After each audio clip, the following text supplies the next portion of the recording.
Okay mga kababayan, Chris Ulo po at welcome back po ulit dito sa ating YouTube channel. Nako, ito mga kababayan, mga ka-analyze, habang natutulog ho ang sambayanang Pilipino, ay ginulat ho tayo ng napakalaking balita ho kaninang madaling araw, na kung saan ito hong si dating Undersecretary Catalina Cabral ay namataan na balitaong hong wala ng buhay ho diyan sa isang lugar ho ng Benguet, diyan sa Tuba, Benguet. Basahin ho natin itong report. Pumanaw na ho si dating Department of Public Works and Highway DPWH Undersecretary Catalina Cabral matapos umano'y mahulog sa bangin sa kahabaan ng Cannon Road sa Tuba, Benguet. Ayon sa Benguet Police Provincial Office, huling nakita ang dating opisyal malapit sa lugar ng insidente pasado alas 3 ng hapon. Kwento ng kanyang driver, patungo sila sa La Union na humiling ang biktima na huminto sa gilid at iwan na mag-isa. Nako po. Kaya naman nagtungo na lang ang kanyang driver sa malapit na gasolinahan at nang balikan ng driver si Cabral ay wala na siya roon.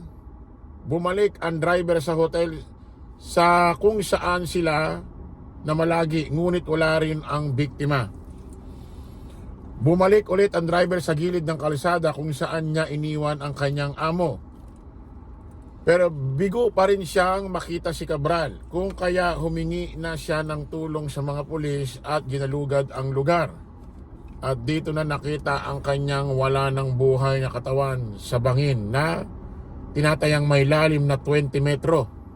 Malalim din ito Sa ngayon nasa punerarya na ang labi ni Cabral. Una nang idinawit si Cabral sa flood control project scandal ng DPWH at kinalaunan ay nagbitiw ito sa pwesto. O ano makikita nyo, ano mapapansin nyo rito mga kababayan, ano ang analyze nyo rito? Ako tingin ko ito ho'y nagpakamatay. Tingin ko wala akong foul play ho nangyari rito. Kasi ayon sa driver, humiling itong si Cabral na iwan na muna siya mag-isa doon sa gilid na kung saan ay nakahinto doon yung sasakyan nila. Ay siguro plano niya na siguro magpatiwakal, magpakamatay at ayaw niya syempre idama yung kanyang driver, no? So siguro baka may mga halong depression dahil ito si Cabral isa ito sa mga iniimbestigahan ng Blue Ribbon Committee. Undersecretary ito, Undersecretary ito ng DPWH sa term ni dating DPWH Secretary Bonoan, na kung saan wala na sa Pilipinas at nasa Amerika, ibang bansa na. Iniwan na siya mag-isa. So lumalabas parang siya yung maiipit dito lahat ng pagkukulang na dapat sagutin ni dating DPWH Secretary Bonoan, siya na ang sasagot at siya na ang maiipit. Ang alam ko ito si Undersecretary Cabral, nag-resign na ito, alam ko October ba, September nitong ngayong taon. Halos sabay yata sila ni kung di ako nagkakamali, ako sino na una sa kanila, pero parang halos sabay yata sila ni Secretary Bonoan ng DPWH. Kasi siya secretary, pinakamataas si Bonoan, siya ang sumunod, undersecretary. Pakinggan natin ito.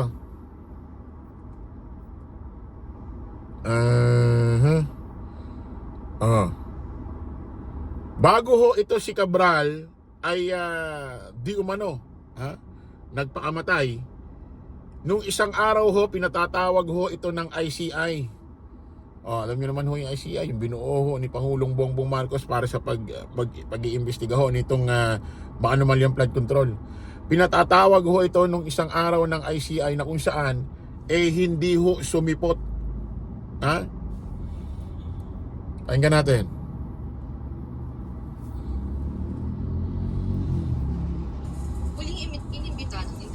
Commission for Infrastructure si dating DPWH Undersecretary Catalina Cabral para sumalang sa kanilang investigasyon sa layuning linawin ang ilang impormasyon patungkol sa mga kinaharap na aligasyon sa flood control anomaly.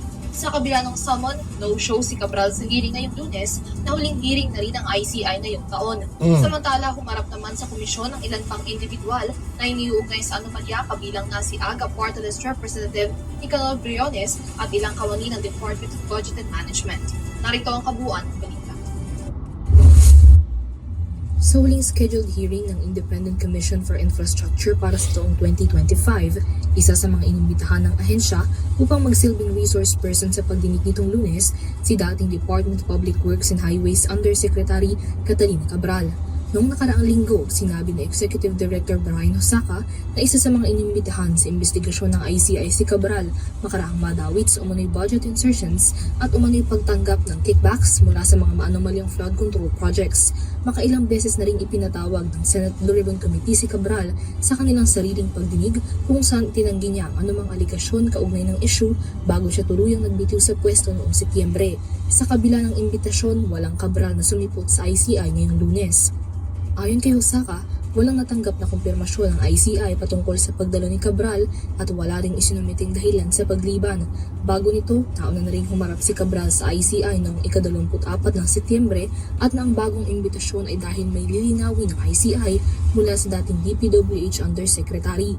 Sa gitna ng kinaharap na aligasyon, inirekomenda na makasuhan si Cabral ng mga administratibong reklamo kabilang na ang paglabag sa Code of Conduct and Ethical Standards for Public Officials and Employees para sa patong-patong na infrastructure anomaly, gayon din para sa 95.04 million pesos flood control project sa Bukawi, Bulacan.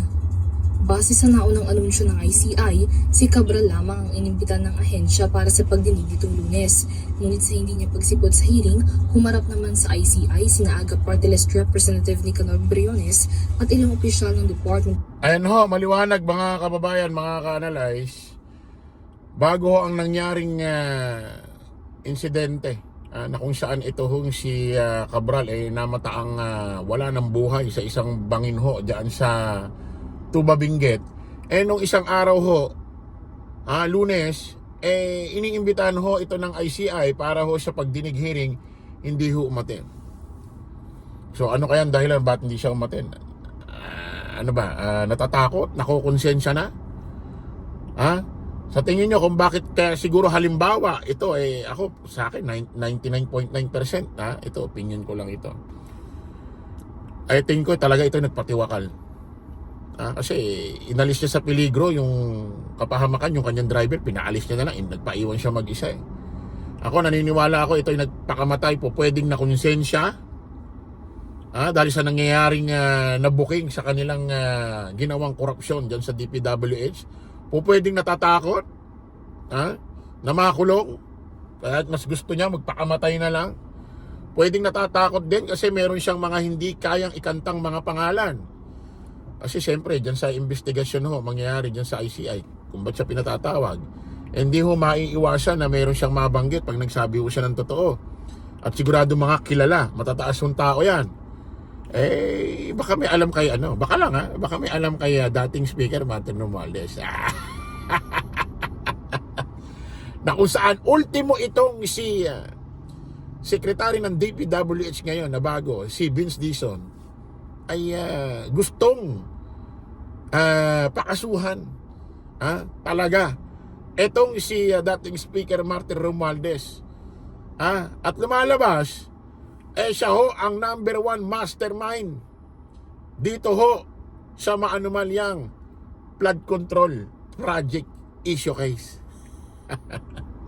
Pwede rin naman depress dahil itong kanyang boss dati, yung sumunod sa kanya na pinakamataas na Secretary Bunuan, si Secretary DPWH Bunuan, ex-secretary, ay wala na ho sa Pilipinas. Nasa ibang bansa na. Kaya siya ang sumusunod doon sa secretary, undersecretary siya. Siya ngayon ang mapipitpit. Dahil wala na pwedeng ibang matanong. Dahil yung dati niyang boss secretary, wala na rito sa Pilipinas. So siya ang mapag-iinitan. Siya ang mako-question sa mga nalalaman nilang dalawa. Ano sabi nung kanyang driver? Pakinggan ho natin mga kababayan. Ha? Pakinggan natin. Dating dito po ng alas 3, bumaba po siya, nagpaiwan sa akin. Bago po naman iwan, nakaupo po siya doon sa may bato. Sabi niya, balikan ko na lang siya. Pagbalik ko po siguro 1 hour, nakita ko, binalikan ko, wala na po dito. Hindi ko naman alam naman ganun po ang mangyayari. Nung bumibiyahe po kayo, wala po siyang Wala naman po siyang kinakwento sa akin na ano. Kung meron siyang problema, wala naman po kinakwento sa akin.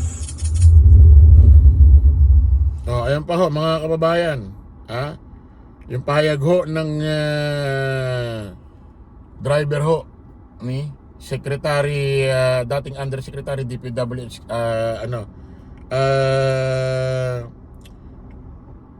Cabral. Oh, na kung saan ay huling kasama niya ho. Ha?